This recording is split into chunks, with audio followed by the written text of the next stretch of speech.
Hello, good morning everyone. আশা করছি সবাই খুব ভালো আছেন, সুস্থ আছেন।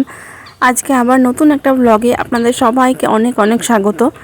এখন দুপুর 12টা মতন বাজছে, কিন্তু এখনও পর্যন্ত কুয়াশা যায়নি। কুয়াশার চাদর এখনও হালকা ফুলকা রয়েছে। শীতকাল এসে গেছে মানেই তো পাতা ঝরার মরশুম শুরু হয়ে গেছে। গোটা বাগান ভর্তি, উঠোন ভর্তি পাতা ঝরে ঝরে পড়ছে, গাছগুলো আস্তে আস্তে ফাঁকা হয়ে যাচ্ছে। আর এই পাতা ঝরার মরশুম মানেই তো নতুন সবজিরও মরশুম। তো নতুন সবজি গতদিন আপনাদের সাথে শেয়ার করেছিলাম পেঁয়াজ কলি দিয়ে চিংড়ি মাছের একটা অসাধারণ পদ। আশা করছি আপনারা ভিডিওটা দেখেছেন, আর যদি রেসিপিটা না দেখে থাকেন আমি ডেসক্রিপশনে লিংক দিয়ে দেবো, আপনারা চেক করে নিতে পারবেন। আজ আবার হবে পেঁয়াজ কলি দিয়ে আরেকটা সুন্দর রেসিপি, সেটা হচ্ছে পেঁয়াজ কলি বেগুন দিয়ে কাতলা মাছের ঝোল। চলুন তাহলে শুরু করা যাক। রেসিপি শুরু করার প্রথমেই আমরা মাছগুলোকে ভেজে নিচ্ছি। এখানে 3টে বড় সাইজের কাতলা মাছের পিস নেওয়া হয়েছে, সেগুলোকে নুন হলুদ মাখিয়ে ভেজে নেওয়া হচ্ছে। আর এইদিকে রয়েছে পেঁয়াজ কলি কাটা, লম্বা লম্বা করে পেঁয়াজ কলি কাটা হয়েছে, সেরকমই লম্বা লম্বা করে আলুগুলোকে কাটা হয়েছে, আর তার সাথে লম্বা লম্বা করে কাটা হয়েছে বেগুন। মাছগুলোকে আমরা প্রথমে খুব ভালো কড়কড়ে করে ভেজে নেব। আর এখানে এই 3টি উপকরণই লাগবে, এর বেশি উপকরণ কিন্তু আমাদের লাগবে না। তারপর মাছ ভাজা হয়ে গেলে আমরা এখানে আলুগুলোকে ভেজে নেব। মাছ ভেজে তুলে রেখে যে তেলটা অবশিষ্ট থাকবে সেই তেলের মধ্যেই কিন্তু আলুগুলোকে ছেড়ে দেওয়া হলো।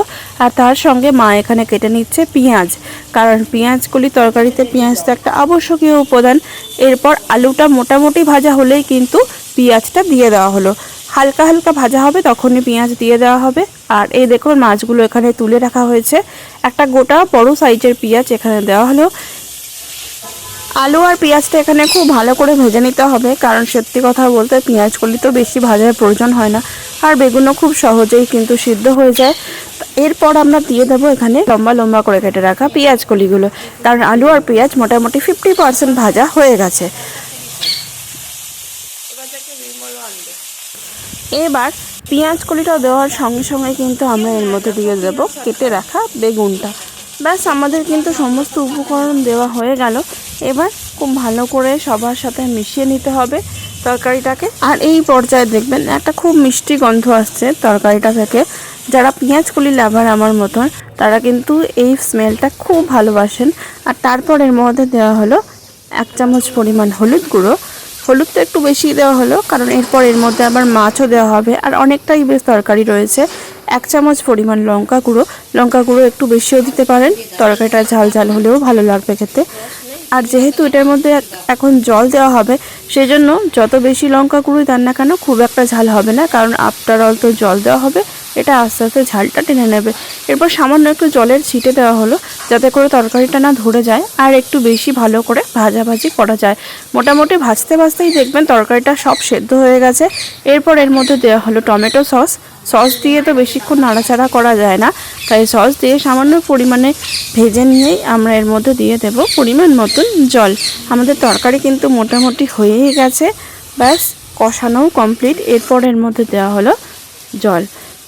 এখানে জলটা ডিপেন্ড করছে আপনারা কতটা পরিমাণ ঝোল রাখতে চান তার বেসিসে। আমরা এখানে জলটা একটু বেশি দিয়েছি, তার কারণ প্রথমত মাছ একটু এরপর যখন দেওয়া হবে তখন মাছ কিছুটা পরিমাণ ঝোল টেনে নেবে।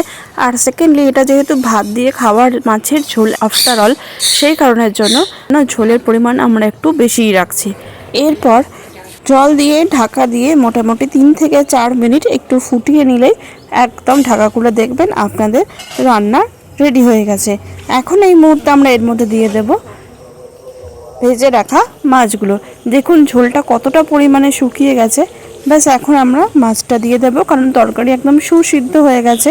আর মাছগুলোকে ভালো করে ঝোলের মধ্যে একটু ডুবিয়ে দেবেন। আর এরপর আরও 1-2 মিনিট একটু বলক আসলেই, ফুটে গেলে একদম রেডি আমাদের আলু বেগুন পেঁয়াজ করে দিয়ে কাতলা মাছের ঝোল। এখন অনেকে ভাবতেই পারেন যে পুরো রান্নাটা হয়ে গেল কিন্তু একটু নুন দেওয়া হলো না, তরকারিটা না জানি কেমন খেতে হবে। তো সেক্ষেত্রে বলে রাখি, আলু ভাজার এক পর্যাতেই কিন্তু নুন দেওয়া হয়েছিল। আমি ভুলবশত ক্লিপটা নিতে ভুলে গেছি, তার জন্য দুঃখিত। আলু ভাজার সময়তেই কিন্তু নুনটা দিয়ে দেবেন। ব্যাস গ্যাস অফ করে দেওয়া হয়েছে। এরপর গরম গরম নামিয়ে ভাতের সাথে পরিবেশন করুন পেঁয়াজ কলির তরকারি কাতলা মাছ দিয়ে।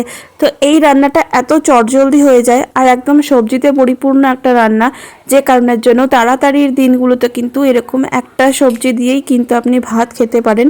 আর এটা এত সুস্বাদু একটা সবজি পেঁয়াজ কলি, তার সাথে বেগুন আলুর প্রত্যেকটা জিনিসই থাকছে, আর আমাদের প্রয়োজনীয় প্রোটিনটাও থাকছে মাছ, যার জন্য এটা খেতে খুবই ভালো হয়। সে চিংড়ি মাছ দিয়ে রান্না করুন বা কাতলা মাছ দিয়ে রান্না করুন, পেঁয়াজ কলির তরকারি তো অলওয়েজ হিট। চলুন তাহলে লাঞ্চটা কমপ্লিট করে নিই, ভিডিওটা তাহলে এখানেই শেষ করছি। যদি কিছু ভালো লেগে থাকে please do like comment share and do subscribe, আর আমাদের ফেসবুক অ্যান্ড ইনস্টাগ্রামেও ফলো করতে ভুলবেন না। দেখা হবে খুব শিগগিরই আরেকটা নতুন ভিডিওতে। সবাই খুব ভালো থাকবেন, সুস্থ থাকবেন। Tata, bye bye.